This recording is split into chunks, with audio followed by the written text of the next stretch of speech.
નમસ્કાર, ચક્રવાત ન્યૂઝ સાથે હું છું જાનવી। તો આજના મહત્વના સમાચારમાં વાત કરીએ તો આમોદ નગરપાલિકામાં ઉભરાતી ગટરો અને અનિયમિત કચરાના નિકાલ જેવી મૂળભૂત સમસ્યાઓ સામે વિરોધ પ્રદર્શન કરનાર યુવા કોંગ્રેસી નેતા કેતન મકવાણા સામે થયેલી પોલીસ ફરિયાદ રદ કરવાની માંગ સાથે આમોદ શહેર કોંગ્રેસે મામલતદાર અને પાલિકાના મુખ્ય અધિકારીને આવેદનપત્ર સુપરત કર્યું હતું।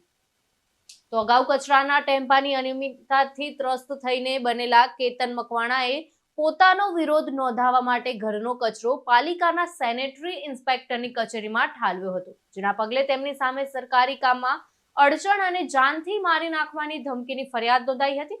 ત્યારે આ ફરિયાદના વિરોધમાં આમોદ ચોકડી ખાતે એકઠા થયેલા 30 થી વધુ કોંગ્રેસના કાર્યકરોની પોલીસે અટકાયત કરી હતી। જોકે બાદમાં ભરૂચ જિલ્લા કોંગ્રેસ પ્રમુખ રાજેન્દ્રસિંહ રાણા, પૂર્વ ધારાસભ્ય સંજયસિંહ સોલંકી સહિત 5 આગેવાનોને મામલતદાર ડોક્ટર મયુર વરિયાએ આવેદનપત્ર આપવા માટે મંજૂરી આપવામાં આવી હતી। કોંગ્રેસના આગેવાનોએ આવેદનપત્રમાં એફઆઈઆર રદ કરવા અને ગંદકીની સમસ્યાનો તાત્કાલિક ઉકેલ કરવાની માંગ કરી હતી અને તેમને ચેતવણી આપી હતી કે જો મૂળભૂત સમસ્યાઓનો ઉકેલ નહીં આવે તો આંદોલનને વધુ તીવ્ર બનાવવામાં આવશે। આજે અમે આમોદ નગરમાં સર્વ આગેવાનો આમોદ નગરના નગરજનો ભેગા થયા છે। આમોદ નગરપાલિકા દ્વારા ઘર ઘર કચરો જે ઉઘરાવવામાં આવે છે એના માટેની પ્રક્રિયામાં છેલ્લા 15 દિવસથી કચરો ઉઘરાવવામાં ના આવ્યો, એનો કોન્ટ્રાક્ટ આપેલો છે ઉઘરાવવાનો, છતાં પણ ઉઘરાવવા ના જાય।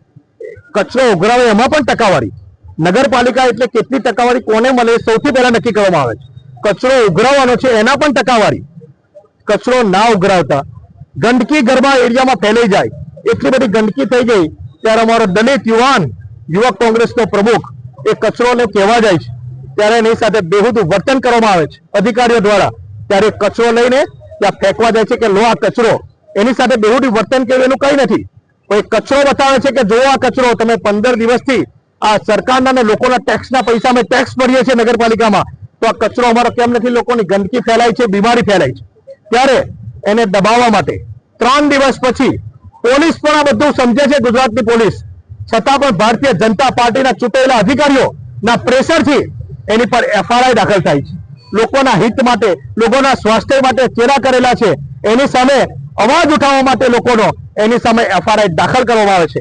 એના વિરોધમાં આજે અમે આમોદમાં રેલી કાઢી અને મામલતદારશ્રીને રજૂઆત કરવા જવા હતા ત્યાં ખોટી રીતે એફઆઈઆર થયેલી છે।